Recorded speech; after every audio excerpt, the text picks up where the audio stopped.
ഇന്ന് പണി കഴിഞ്ഞ് വീട്ടിലെത്തിയപ്പോണ്ട് വീട്ടിലാരുമില്ല, എല്ലാവരും കൂടി അമ്മായിൻ്റെ അടുത്തേക്ക് പോയതാണ്. പിന്നെ ഞാൻ നേരെ എന്ത് ചെയ്ത് ചെന്ന് കുളിച്ച് നേരെ കണ്ണാടീൻ്റെ മുമ്പിൽ വന്നിട്ട് കുറച്ച് കോപ്രായങ്ങളൊക്കെ കാട്ടി. അതൊക്കെ കഴിഞ്ഞാലാണ് ഓർമ്മ, ഇന്നിപ്പോൾ ചായ എടുത്തരാൻ ആരുമില്ലല്ലോ. മറ്റത് അമ്മയാണല്ലോ ചായ ഒക്കെ എടുത്തരാം. അപ്പോൾ നേരെ അടുക്കളയിൽ പോയി പാത്രം വന്നപ്പോൾ രാവിലത്തെ ചപ്പാത്തി എടുക്കണ്ടേ.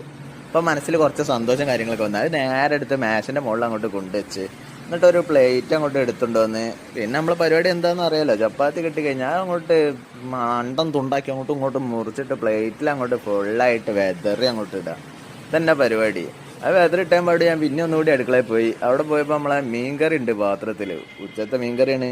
അപ്പോൾ സന്തോഷമായി. അത് നേരെ അങ്ങോട്ട് എടുത്ത് കൊണ്ടുവന്ന് മേശമ്മ തന്നെ വെച്ച്, എന്നിട്ട് അങ്ങോട്ട് മീൻകറി, അത് നമ്മളെ സ്വന്തം അയലക്കറി അങ്ങോട്ട് എടുത്തിട്ട് ഒഴിച്ച് അങ്ങോട്ട് മൊത്തമായിട്ട് ചപ്പാത്തിയിൽ ഫുള്ളായി അങ്ങോട്ട് പരത്തി കുറച്ച് നേരം അങ്ങോട്ട് വെക്കണം, എന്നാലും അങ്ങോട്ട് അലിഞ്ഞങ്ങോട്ട് കിട്ടുള്ളൂ ചപ്പാത്തി. അപ്പോൾ ഒരു മീൻ കഷ്ണം അങ്ങോട്ട് എടുത്തിട്ട് അതിൻ്റെ മുകളിൽ ആണല്ലോ ലാസ്റ്റ് ഏർപ്പാട്, അങ്ങോട്ട് ആ സൈഡിലേക്ക് മാറ്റി വെച്ചിട്ട് നേരെ നമ്മളെ കട്ടൻ ചായ.